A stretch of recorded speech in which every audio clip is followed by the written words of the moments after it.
बर' हारिनि थाखाय मोनसे गोग्गाथाव खौरां। खम समनि गेजेरावनो फेशन श'आव बर' हारिनि दोरोङारि गाननाय जोमनायखौ दिन्थिफुंनानै सतबांसा ब्रह्मआ जाफुंसारनो हादों। नाजायोब्ला जाफुंसारनो हायो आरो सोलोंथाइजों लोगोसे गुबुन गुबुन बिथिङावबो जाफुंसारनो हायो। बेनिनो बिदिन्थि महरै गोमसार ब्रह्मनि फिसाज्ला सतबांसा ब्रह्मआ जाफुंसारनो हायो।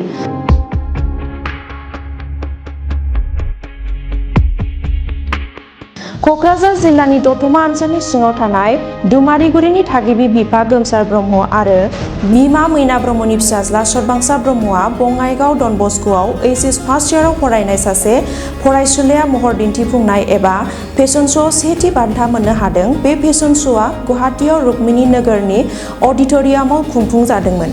बे खुंफुंजानायावनो खम समनि गेजेरावनो गावनि नाजानायजों सेथि बान्था लानानै मिस्टार नर्थ इस्ट देब'आव बिमुं मोननो हादों सतबांसा ब्रह्मआ।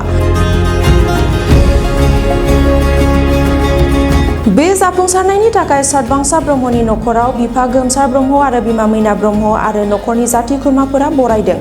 बेबादिनो मोनफ्रोमबो बिथिङाव बिमा बिफाया गावनि फिसानि नाजानायाव थुलुंगा होयोब्ला मोगथां महराव जाफुंसार जानो हायो।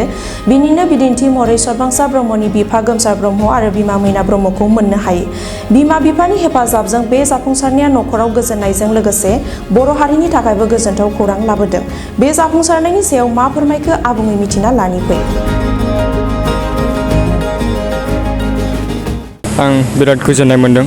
बे फार्स्ट मोननानै आं दावबायलांनो थाखाय ट्राइ खालामगोन। आं गुवाहाटीयाव मोनदों फार्स्टआ बे दाख्लै खालामहैनाय आङो बाहाय फार्स्ट मोनबोखादोंमोन आं मायुर प्रडाक्ट होनो बेनिया बाहाय आङो डिबाक्सआव मोनदों मिस्टार डिबाक्सआव। ओमफ्राय सेकेन्डआ जायो आङो द रुटआव मोनबोदों ओरै माबायाव रहा आं गोजोननाय मोनदों। आंनि नखराव गासिबो नुजाथिनो हादों। बिमा बिफा एबा आंनि बिबथैमोन गासिबो नुजाफैनाय आं बिराद गोजोननाय मोनदों। आं बिदिनो दावबायलांबाय थानानै आं फेशन आर्टिस्ट जानो थाखाय गोसो खालामो। बे बांसिन मोजां ट्राइ खालामगोन आङो गावखौनो गाव। दाथ' दावबायखाबायानो एसेयानो आं फेशन आर्टिस्टआवनो खालामसै फेशन डिजाइनार बेनो। आं दा फार्स्ट इयाराव फरायगासिनो दं बङाइगावआव डन बस्क' सापागुरियाव बाहायनो फार्स्ट इयाराव। आङो थेंक्स खालामो आंनि बिमा बिफाखौ आंबो गोगोम हेल्प होबाय आरो आंनि फेमिलि आरो बिबथै बिमायं गासिबो आंखौ हेल्प होनायनि थाखाय आं थेंक खालामो। आं फार्स्ट अफ अल आंनि बर' हारिखौ डेभेलप खालामनो सानग्रोगोन। मानेखि जोंनि बर' हारिया एसे डाउनाव जानानै दं बे फेशन श' एबा बे फेशन डिजाइनाराव। आं आंनि बर' हारिखौ नागिरगोन। ओमफ्राय बेनि उनावसो आं सेकेन्डआव इण्डियाखौ जोंनि फुरा बाहायनाय खालामनो गोसो जागोन। नों फेशन डिजाइनार एबा फेशन श' खालामनो लुगैदोंबा नोंनि थाखाय कनफिडेन्स थानांगौ आरो नों सोलोंनांगौ मालाय होननायखौ फोरोंबाथाय लानांगौ बेनो कनफिडेन्स थानांगौ। आं बांद्राय गोबाव जायाखै एबा 1 मान्थनि बांद्रायबो गोबाव जायाखै। आं दाख्लैसो मोनसे देरहाबोनाय आर्ट सारमोननि हरनायखायसो आं थांनाय जादों। गिबि आङो दुमारिगुरि दालाइसा दुलाराय बर' फरायसा आफादनि सासे बिबानगिरि हिसाबै आं बेखौनो बुंनो सानो। माने बिथाङा जों मिन्थियामोन जे बिथाङा बिदि मोनसे आयदा माने मोनसे साबजेक्ट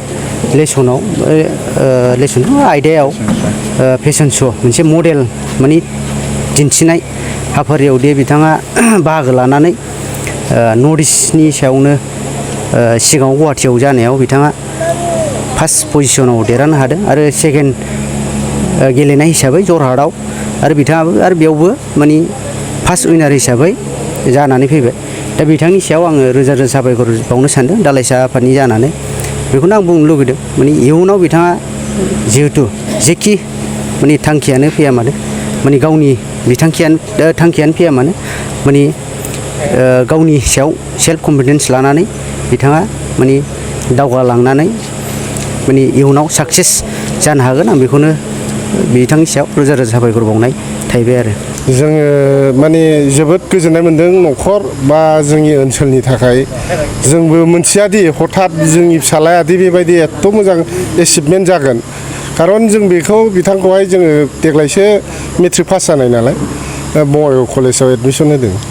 दा बिथाङा बबे लाइनजों स्कुलावहाय सेलेकसन जादावखो बेनिफ्राय गुवाहाटीयाव इनभाइट जादों।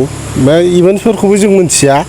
बिथाङा जोंना फिसाला थांनानै हजों गुवाहाटीयाव जोंहा लजिं दंखायो नालाय बाहाय थांनानै पार्टिसिपेट खालामहैबाय आरो पार्टिसिपेट खालामहैनायाव जोंखौ गारजेनखौ बिदोंमोन खिन्थु जों रावबो नुजाहैनो हायाखै अब्लाबो बिथाङा हारसिङैनो माने बे माबायाव इभेन्ट्सआव माने फार्स्ट देरहासारबोनो हादों आरो जोबोद गोजोननाय मोनो मानो होनोबा जोंनि एरियायाव दासिमबो बेफोरबायदि मोनसेनि उनाव मोनसे बेबायदि आयदायावहाय माने जाफुंसारनाय नुफेराखैमोन जोङो न'खरजों लोगोसे गामिनि ओनसोलनि रायजो राजाजों गोग्गानाय मोनदों आरो गोजोननाय मोनदों आं बेखौनो हामलायथिगोन बिथांनि जोंनि फिसालानि भबिसतआ जाहाथे बिथाङा बेयावनो इन्टारेस्ट दंबा आजिखालि जेबो बिथिंजों बयजोंबो माने मानसिया थांनानै थानो हायो दिनैनि मुगायावहाय माने फेशन वर्ल्ड बहुद रोखोमनि माने नाम खामायनो हायो फैसा खामायनो हायो आरो बायदि रोखोमनि माने आइटेमफोर दं बे इभेन्ट्सफ्राव